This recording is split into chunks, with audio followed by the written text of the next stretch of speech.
आज की रात ईरान पर भारी है। आज सब कुछ तय हो जाएगा, युद्ध आगे बढ़ेगा या खत्म हो जाएगा। अमेरिका के मंत्री ने ईरान को सबसे बड़ी धमकी दी है, ऐसी धमकी जो ईरान को सरेंडर के लिए मजबूर कर सकती है। लेकिन ईरान सरेंडर के मूड में नहीं है। उसने कसम खा रखी है, करेंगे या मरेंगे। आज रात ईरान पर महातबाही आने वाली। आज ईरान सरेंडर करेगा या फिर एटम बम छोड़ेगा। युद्ध का टर्निंग पॉइंट बस कुछ घंटे बाद। आज ईरान के लिए कयामत की रात है। व्हाइट हाउस में तैयारियां पूरी हो चुकी। वॉर रूम में ट्रंप और पेंटागन के अधिकारी कुछ देर में पहुंचने वाले।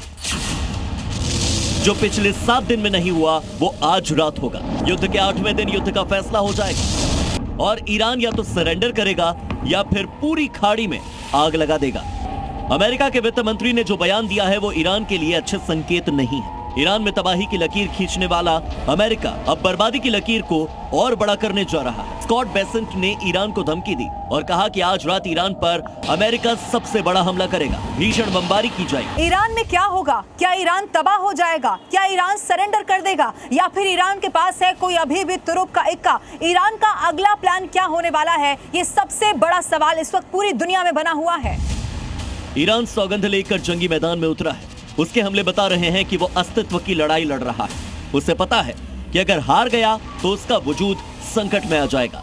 इसीलिए वो खाड़ी देशों में चारों तरफ मिसाइलें दाग रहा है। ट्रंप की न तो धमकियों से डर रहा है और न ही मिसाइलों से। लेकिन ट्रंप का दावा है कि ईरान की सेना खत्म हो चुकी है और उसमें लड़ने की क्षमता बिल्कुल नहीं बची है। ऐसे में ईरान को सरेंडर कर देना चाहिए। अब ईरान सरेंडर करेगा या खून के आखिरी कतरे तक पलटवार करते रहेगा, ये कुछ घंटों के बाद साफ हो जाएगा।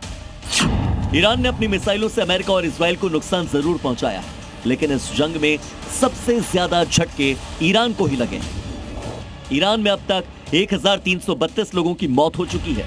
ईरान का बैलिस्टिक मिसाइल प्रोग्राम तबाह हो चुका है। तेहरान, तबरीज, इस्फहान और अन्य शहरों में सैन्य ठिकाने बर्बाद हो चुके हैं।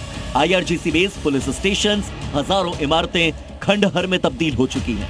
सैटेलाइट इमेज से पुष्टि हुई है कि कई एयरबेस, मिसाइल साइट्स और केमिकल प्लांट्स को भारी नुकसान पहुंचा है। परमाणु साइट्स पर भी कुछ रिपोर्ट्स के मुताबिक हमले का दावा है।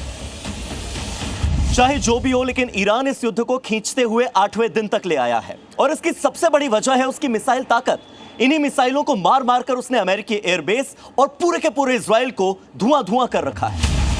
कहा जाता है कि ईरान के पास मिसाइलों का एक पूरा शहर है जहां हजारों मिसाइलें रखी हुई हैं और ये ईरान की वर्षों की तैयारी है।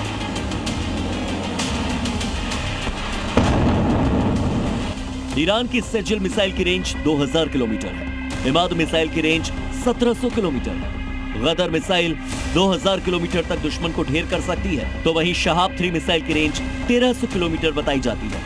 खौरमन शहर मिसाइल 2000 किलोमीटर तक मार कर सकती है, जबकि ईरान की होविजय मिसाइल 1350 किलोमीटर तक प्रहार करने की क्षमता रखती है।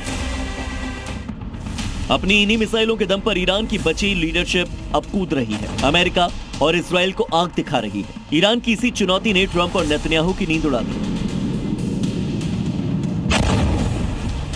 इस चुनौती को खत्म करने के लिए ट्रंप अब ब्रह्मास्त्र चलाने की तैयारी कर रहे हैं। आज रात बड़े हमले का प्लान है। बमबारी जोरदार होने का दावा है और देखना यह होगा कि ईरान अब सरेंडर करेगा या फिर तबाही मचा देगा। ब्यूरो रिपोर्ट, जी मीडिया।